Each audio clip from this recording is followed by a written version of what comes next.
¿por qué tienes miedo a la muerte? Claro, es normal, todos lo tenemos, ¿no? Hay muchas cosas de por medio, pero yo creo que hay algunas causas también profundas sobre ese miedo que tenemos a la muerte y que vale la pena igual que reflexionemos sobre ellas y que pensemos qué tan bien nos hace vivir de esa manera. Hola y bienvenidos al podcast del Padre JP. Aquí con ustedes el Padre JP. En estos encuentros exploramos ideas que nos vuelan la cabeza para cambiar el mundo y nuestras vidas con la belleza de la verdad. Me pueden encontrar en Instagram y TikTok como padre.jp y en Facebook como Padre JP. Ya estoy también en las principales plataformas de podcast para que nos busquen, sigan y denle a la campanita para no perderse ningún episodio. Espero que que estás a punto de empezar, también te vuele la cabeza. Hola mis queridos amigos, aquí intentando otra vez otro setting, vamos a ver si ya será el definitivo. Es en mi cuarto, es en una esquina, entonces tuve que mover todo, pero estoy muy feliz de estar aquí hablando con ustedes además de un tema que va de la mano con lo que acabamos de vivir aquí en esta hermosa cultura mexicana.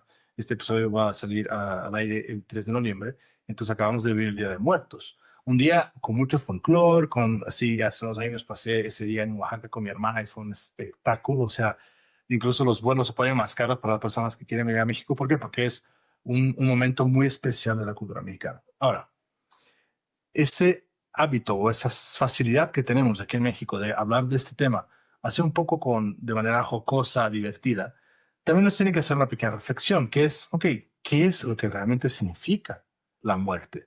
¿O por qué tenemos un día en el año relacionado a la liturgia católica o incluso en otras culturas o no, aquí, por ejemplo, con todo también lo que es hispánico, que piensa, reflexiona y habla de lo que viene después, de la vida futura?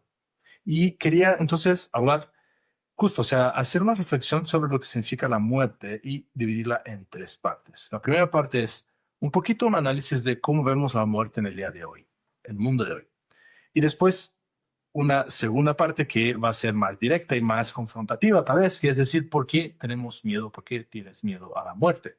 Y por último, una conclusión que es lo que sacamos de reflexionar y aprendido, por qué es importante reflexionar sobre la muerte, que es lo que yo aprendí y me llevo de eso todo, ¿vale? Ok, antes de nada, hay que andar nuestro saludo. Justo en esos días me estaban haciendo burla porque en uno de mis episodios previos me confundí, se me cruzaron los cables y dije que hay que, ¿cómo era? Escuchar ejercicio mientras haces podcast, una cosa así, ¿no? Entonces, nada, ahora tengo que ser 1000 veces más atento a qué es lo que digo cuando hago un saludo. Pero bueno, este saludo va para ti que estás planchando. Espero que no te quemes los dedos ni tus prendas de ropa. Primer punto, la muerte hoy, el mundo de hoy. Hay un libro muy bueno que me recomendó hace bastante tiempo mi director espiritual que se llamaba On Death and Dying, de Elizabeth Kübler-Ross. Si no me equivoco, ella es austríaca. Ese libro sale en 1969 y ella es la que hace la famosa teoría de los 5 pasos de la aceptación de la muerte, ¿no? O sea, como que hace ese análisis para ella, de hecho, dedicó mucho tiempo de su vida, muchos años de su vida a estar acompañando a gente que estaba agonizando, gente que estaba a punto de morirse, y ahí de ahí es donde saca todas las conclusiones que ella comparte en su libro.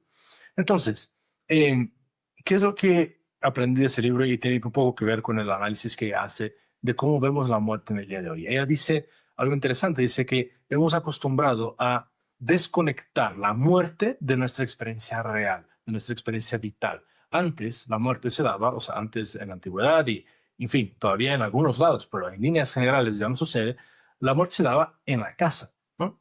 El otro día fui justamente a hacer una unción de enfermos y resultó que era una señora ya muy mayor que le habían dicho, oye, a la familia, ¿no? Si quieres salvarla, pues hay que amputar la pierna y la familia dijo, pues esto ya tiene 90 años, o sea, que, ¿sabes de qué sentido tiene? O sea, mejor, o sea, evitémosle todo ese dolor, traémoslo a la casa y vamos a acompañarle y tal. Y justo llegué a la casa a darle la unción, la señora acostada, ya un poco, ya inconsciente, llevaba pocas horas inconsciente, y toda la familia ahí alrededor, los niños, no, los nietos, los bisnietos, porque justo ya tenía varios años. Esa escena de la familia alrededor de quien está agonizando no acostumbra exactamente ser digamos que el parámetro de día. Muchas veces la muerte se da en el hospital, desconectado de la casa. Vienen sí los familiares, pero tal vez 1 a 1, 2 a 2, porque no se puede meter todos al cuarto y no es parte de nuestra experiencia familiar. Es algo que sucede en el hospital, fuera de la casa. Y ese desenraizar la muerte de la vida familiar, hogareña, de la estructura de la comunidad vital, o sea, la madre de la sociedad, que es la familia, pues nos ha hecho también desconectar un poco la muerte de la vida. O sea, un poco no es algo que sucede con frecuencia. Antiguamente, evidentemente, la gente, o sea, las situaciones precarias y la ausencia de la medicina, etcétera, hacía que también la gente se muriera y la muerte fuera parte del día a día. O sea, tú hablas con ancianos, ¿no? Entonces estaba digamos con un sacerdote un poco mayor y él decía, sí, nosotros nacimos creo que 9 hijos, pero se murieron 3. O sea, era muy común que la gente perdiera hermanos, que la gente perdiera parientes en edades tempranas. O sea, en el parto, la mujer, o en fin, tantas situaciones de muerte, era parte del día a día. Y eso, ¿por qué es importante? ¿Por qué es relevante? Porque yo creo que normaliza la reflexión sobre la muerte, que es justamente lo que vamos a llegar al segundo punto. Preparen. Entonces, otra cosa que pasa en la situación de cómo vivimos la muerte hoy, es que es algo que le evitamos a los niños, ¿no? O sea, que los niños no vayan al cementerio, que los niños no vayan al funeral, incluso de la abuela o del tío, o sea, como que les desconectamos, no queremos que se den con eso porque pues, es triste, ¿qué más da? O sea, están en otra etapa de la vida. Y yo creo que también en eso, y el análisis aquí siempre basado en lo que dice Kübler-Ross, yo creo que sí viene con un aspecto de, le estamos privando algo importante. Ellos tienen que saber que eso va a suceder. Claro, a su manera, y hay que explicarles, y hay que ser pedagógicos, sí, pero la muerte es parte de la vida de todo el mundo. Y a veces los niños incluso la toman con mucha sencillez. O sea, como que van digiriendo poco a poco, no dimensionan evidentemente todo lo que eso significa, pero eso no quiere decir que no tienen la capacidad, a su manera, de entender y de integrar esa realidad también en sus vidas. Y de dimensionar la vida de cara también a lo que es la muerte y el fin, y que un día todo va a acabar. Y otra cosa interesante que dice la autora es que los médicos, ella considera que muchos de ellos no saben dar la noticia del fallecimiento a la familia, a las familias. Y esa frialdad, ella creo que conecta de una manera muy genial, a mi parecer. Ella lo dice que tiene que ver con el hecho de que ellos mismos no han hecho las paces con el, el hecho de que también ellos van a fallecer y morir. Y entonces por eso son muy fríos, se mantienen muy fríos, se aíslan, no empatizan, no conectan con la gente, tienen miedo incluso de conectar. ¿Por qué? Porque al final de cuentas tienen que mantener esa distancia del hecho que ellos también van a morir. A diferencia de justamente cuando la muerte está normalizando, entre comillas, ¿no? No estoy diciendo que es malo que la gente no se muera al por mayor como en otro momento de la historia, ¿no? Pero el hecho de que hayamos alejado la muerte de nuestro pensamiento, de nuestra cabeza, de nuestra realidad, también nos hace personas inconsecuentes, nos hace personas poco empáticas, nos hace vivir en esa fría del día a día, de esa locura, pero que no nos damos cuenta que un día esto va a acabar. Y por lo tanto no nos enfrentamos, no nos dejamos golpear con las grandes preguntas de la vida, que vienen en parte también justo de la experiencia de la muerte, de que esto va a acabar. Yo me acuerdo en una unción de enfermos que me tocó hacer en pandemia, en una de mis primeras unciones de enfermos, y en la época donde todavía te vestías así con el traje de astronauta y te metías al hospital solito. Llegué a un hospital público donde había una sala con varios moribundos, varios enfermos. Me habían pedido la unción a uno de ellos específicamente, pero que estaba agonizando. O sea, realmente sabía que la persona estaba luchando por mantener, o sea, luchando por cada respiración. La escena fue muy fuerte para mí, justamente porque, exacto, o sea, yo también estando lejos de mi familia, por todas esas razones que les he explicado previamente, yo tampoco, antes de ser sacerdote, había acompañado literal en los minutos previos a la muerte a tanta gente. Yo tenía ya en ese entonces, yo creo que 29, 30 años, y me acuerdo solo de haber estado al lado del lecho de muerte de una persona hasta ese momento, que había sido un sacerdote anciano allá de nuestro seminario de Roma. Pero de ahí en fuera, no era algo tan común como ahora como sacerdote nos toca, ¿eh? Y entonces, me acuerdo que llegué, como dije, así vestido de astronauta, pongo ahí al lado de la persona, hago todo el rito, la oración, como se hace en sacramento, se unge la frente y las manos. Y a un cierto punto me senté en la ventana que estaba ahí al lado, la persona estaba en la cola perfectamente, en el extremo izquierdo, donde había una especie de muro, barda, enfrente de la ventana. Entonces ahí apoyé mis cosas, después de haber terminado, y me senté simplemente a contemplar esa escena. Ya, ¿sabes? De que dejar que te golpee, que te penetre, así como sink in, ¿no? Como dicen en inglés. O sea, que realmente te caiga el 20, que wow, un día yo voy a estar ahí también. y ver a esa persona luchando por cada respiración, agonizando a punto de pasar a otra vida. Me hizo reflexionar un montón. Tanto me quedé tan reflexivo y tan pensativo que perdí mi kit de función enfermos que me habían regalado justo para el cáncer y ahí se quedó en el hospital, ya no lo encontré.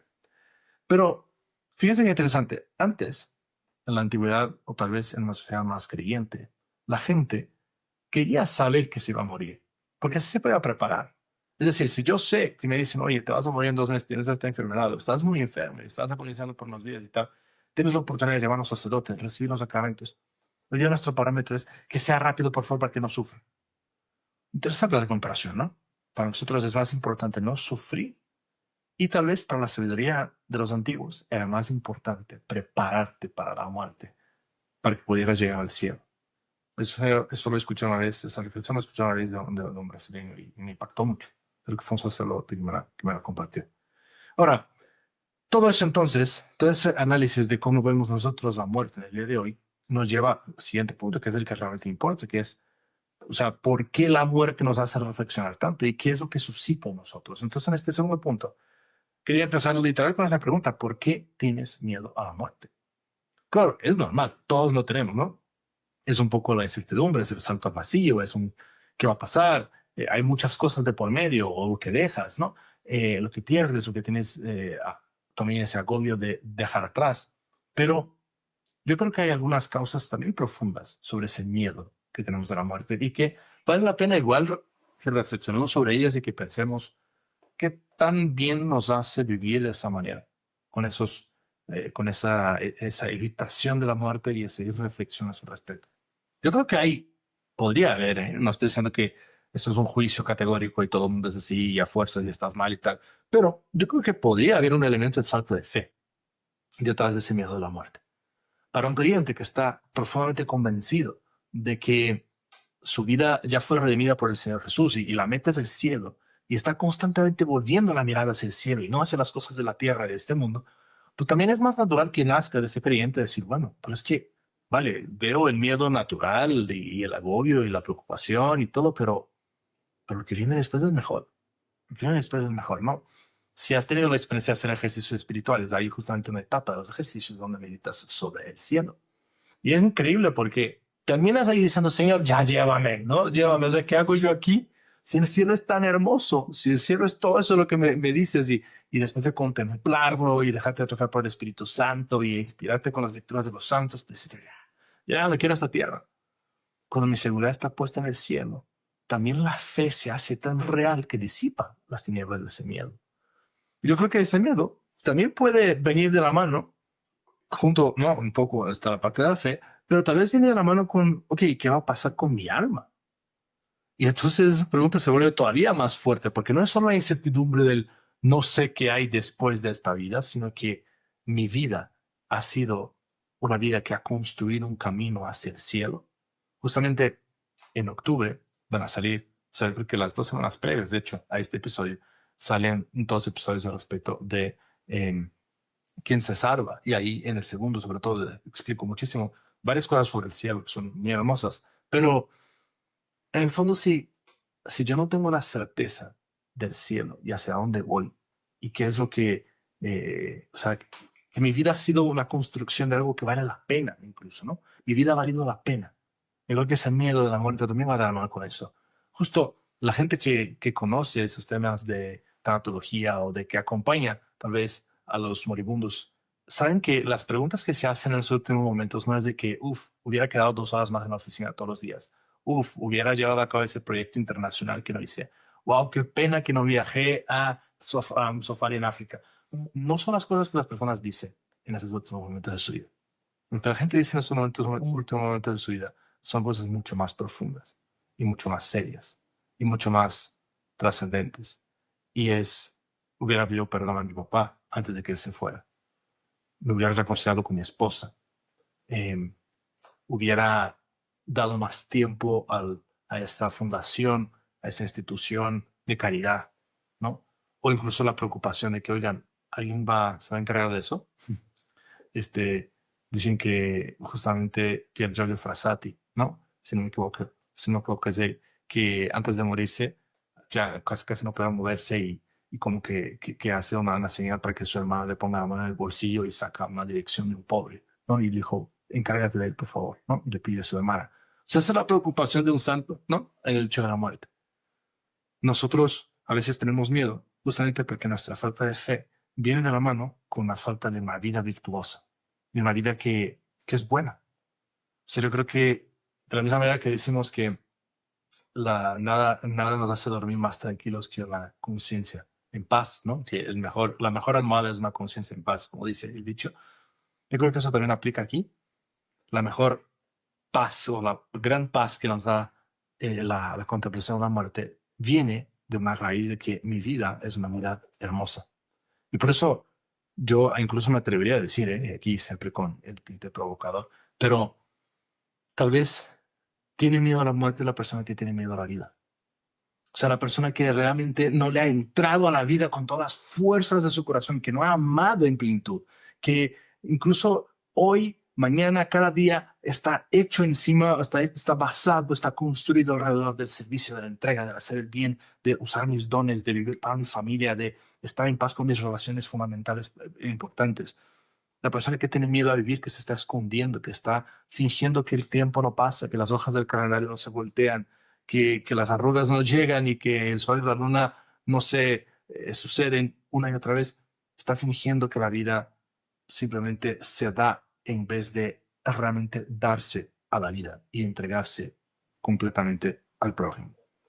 Yo creo que ese miedo a la muerte viene justamente, por un lado, a la falta de fe, por otro lado, a esa tal vez insatisfacción con el cumplimiento de la propia misión.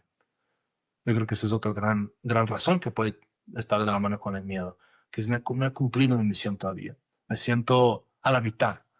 Y tal vez los ancianos tienen una tendencia un poco más grande de pensar que ya vivieron muchas cosas, ¿no? Mi papá todavía no está anciano, pero siempre dice ese tipo de cosas. No, yo ya viví demasiado, ¿no? O sea, con sus 60 años, yo creo que, bueno, es el doble de lo que yo tengo. Supongo que cuando llegue ya, yo también diré que ya, o sea, ha sido un montón de cosas lo que he vivido, ya basta, ¿no? Pero tal vez a los jóvenes les entra más ese sentido de que todavía me falta vivir, todavía tengo muchas cosas por delante. Pero ¿qué cosas son esas que tienes por delante? ¿Qué es lo que todavía tienes que vivir? ¿Por qué no puedes estar en paz con el aquí y ahora? Se cuenta de la historia de un santo que estaba jugando billar con sus amigos y le preguntaron, oye, si te murieras ahora, ¿qué harías? O más bien, si supieras que te ibas a morir dentro de unos instantes, ¿qué harías? Y él dice, seguiría jugando al billar con ustedes. O sea, representando esa paz, esa seguridad de que yo he hecho lo que he hecho, ¿no? Yo he hecho lo que he hecho, o sea, estoy en paz con mi vida.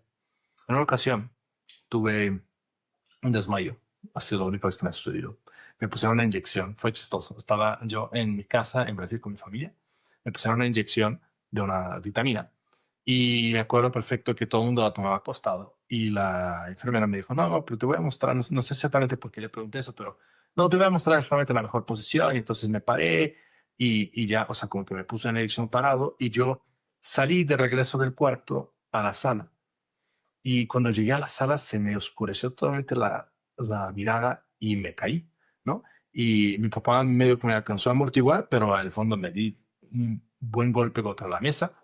Y lo peor no fue eso, lo peor fue que cuando me desperté, me acuerdo la gente corriendo a mi alrededor y así haciendo para que yo respirara y no sé qué, y yo sentí el pecho como apretado. Eso fue lo que me desesperó más, porque como que me costaba respirar al inicio, ¿no? Esa noche, cuando me fui a acostar, justo decía, pues imagínate, tal vez esto puede ser mi última noche. No, imagínate si me vuelve a pasar eso. O sea, como que fue una experiencia que me puso reflexivo, casi diciendo, pues estoy medio cerca de la muerte, ¿no? O sea, como que me hizo pensar. Y, y cuando me iba a acostar, honestamente, yo tenía mucha paz. Yo decía, pues he amado y he sido amado. O sea, como que creo que eso es lo que uno quiere llegar al final de la vida, ¿no? Pensando, o sea, he amado, he dado lo mejor de mí, he puesto mi parte. Sí me he equivocado muchas veces y creo que ocasiones feas, de las cuales me arrepiento. Y he herido gente y he hecho cosas malas y todo eso, sí, sin duda. Para nada soy perfecto, nada de eso, pero me acuerdo de la paz que me dio esa noche y decir, pues si me voy, yo creo que he amado ¿Y por qué pronto se espera? Porque siento que ese tema de la misión que puede llegar al corazón de muchos jóvenes, decir, pues es que todavía estoy a la mitad de la carrera, todavía ni siquiera me he casado, no nací mi primer hijo, o qué sé yo, como que sientes que tienes todo ese futuro por delante. Al final de cuentas, la misión, la gran misión de la cual vas a estar seguro de haber cumplido o la que usarás para analizarte también al final de la vida, no es la misión del dinero, la misión de la empresa, ni siquiera la misión de las familias, entre comillas, es la misión del amor. He amado. Por eso San Juan de la Cruz dice esa frase, ¿no? Que después se vuelve una canción que entre nosotros legionarios es muy famosa porque siempre la cantamos en misas, así que dice, al final de la vida te examinarán del amor o me examinarán del amor. Sobre eso, ese es el examen final. Yo creo que la muerte cambiaría mucho su perspectiva, o nosotros cambiaríamos mucho nuestra interpretación del hecho de la muerte si viviéramos de cara al amor y a la certeza o al compromiso delante de ese llamado de que Dios me llama a amar. Esa es mi misión. Y al final de cada día, antes de acostarme, incluso le podría decir, ¿me amas hoy? Sí, pues en paz. Puedo morirme. Wow, eso es deep, ¿no? Bueno, mira, antes de ir al tercer punto, quiero hacer un pequeño comercial aquí. ¿Por qué? Porque ahora en este mes de noviembre, y, o sea, bueno, ya desde octubre hemos institucionalizado todo eso, pero ahora en noviembre lo vamos a hacer muy fuerte, que es el tema también de si tú estás siguiendo este podcast, si te gusta, si es algo que está enriqueciendo tu vida, si eres de la persona que comparte incluso porque dices esto está ayudando a otras personas, pues mira, estamos ofreciendo la posibilidad de que tú recibas también algunos beneficios por apoyarnos en este podcast. Entonces, tú puedes entrar en el link que está abajo aquí, que se llama Patreon, se escribe Patreon, Patreon, y vas a encontrar diversos tipos, 5 tipos de hecho, de niveles de apoyo. Para cada nivel se reciben diferentes beneficios. Entonces, el que nosotros recomendamos es el nivel raíz, porque le hemos dado casi un nombre simbólico a cada uno, ¿no? Que es justamente tu apoyo no solo sostiene el podcast, también te unes a una comunidad que quiere vivir más ordenada, con fe y con propósito. Y recibes una serie de beneficios, ¿no? Por ejemplo, vías prácticas en PDF para aplicar esas virtudes, un acceso a una comunidad que va a estar hablando de estos temas, discutiendo, 10% de descuento en algunos eventos online, eventos presenciales que hago. En fin, para cada beneficio hay diversas cosas. En el siguiente, incluso, que es el árbol, pues hay vamos a encontrarnos online una vez a cada 2 meses, tener un Zoom, tener oportunidades de Q&A, preguntas y respuestas, en fin. Para esa comunidad que se está forjando alrededor de ese deseo de crecer en la fe, de conocer más al Señor, de enamorarnos del cielo y de todos esos temas que hemos estado tratando aquí en el podcast, podría ser también de ayuda, de beneficio, que tú te metieras a Patreon y vieras allá qué es lo que puedes recibir en cambio de apoyarnos. En el fondo, es una manera también de hacer que este proyecto llegue a más gente y sea rentable, porque eso es algo que me preocupa un poco.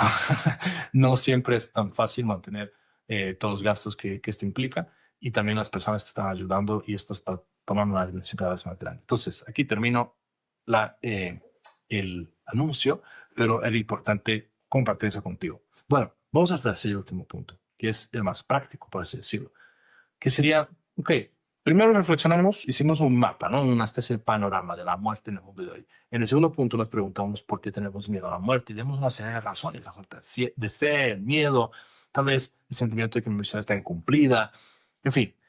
Y después, por último, ahora la pregunta es, ok, ¿qué puedo hacer en la práctica para que esta reflexión toque mi vida? Y tal vez la manera de ponerlo sería, ¿qué cambiaría si tú supieras, 3 puntitos, y te voy a dar 3 preguntas?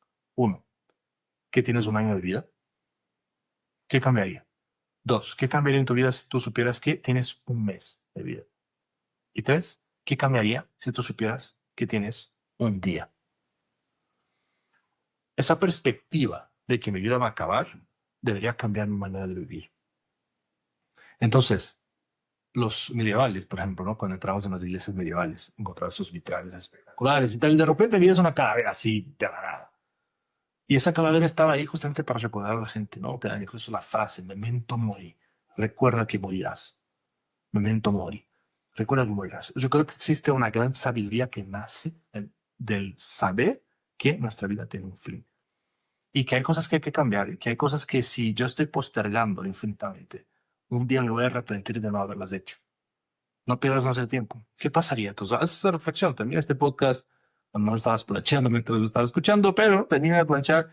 Siéntate ahí en en tu casa en una sana caminada, ya qué sé yo.